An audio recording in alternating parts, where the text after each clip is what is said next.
Yon, magandang buhay. I'm back. Again, it's Mang Bless.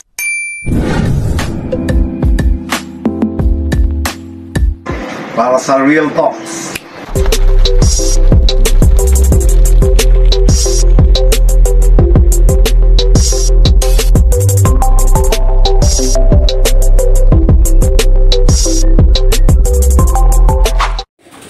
Magandang buhay. It's Real Talk number 28 with Mang Bless. Yan. Kung nakikita nyo po ay ito po yung mga sample ng aking mga nabanggit. Magmula noon, unang-una, kagaya nyan. Ang ventilation. Talagang napakaganda rito. Relax na relax. Kung medyo alam nyo na po itong aking place ay at may idea na po kayo, sigurado pong kilala nyo na rin po siya. Yan. Sumugod po muna ako habang nagre-retouch pa si boss. Yan. Titignan po natin. Yan. Proper. Habang may mga nakabreed, may ventilation at may nagpapahinga. At makikita nyo ang mga breeding section ng mga talagang hindi lang subok sa kanya. Subok din sa lahat ng naglipad. Latest lang natin. CPRC na Calbayo Grace. 4 hits in a row na galing sa breeding area nito, ang linya ng mga nanalo. Kaya bago ako magpatuloy ay yung mga nagpapa-shoutout muna. Yan, shoutout kay Panganlot, Bagumbong. Yan, at sa iba pa.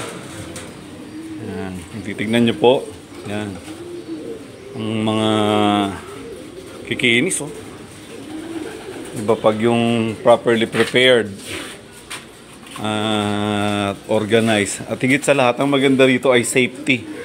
Tignan nyo naman kung ilang pintuan na yung dinaanan ko bago makarating dito.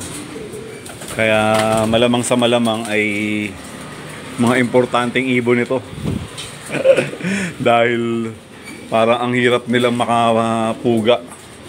Nasa maximum security sila. Yan.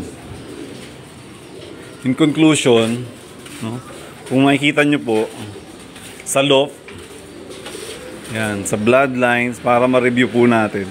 At syempre po sa supplements, kasi dyan din po natin ma-check, oh. Ganda, linis, oh. Wala kang makikitang umiihi. Puro tae lang talaga. Isa na rin yung makikita yung difference, yung amoy.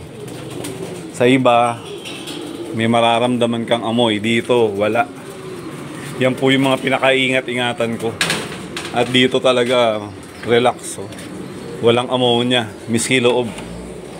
Wala kang maamoy ng ammonia. Ammonia po kasi ang number 1 na umaatake para magkasakit ang kalapati natin. Pero dito po ay fresh sila. At kahit nasa loob ka, wala kang mararamdamang amoy ng ammonia. At dahil mag-overtime na po ulit tayo, mamaya ay sa next reel natin, abangan na po ang aking guest na breeder. Talagang literal na mabait.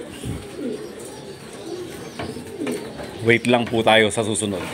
At dahil dyan, peace. Thank you.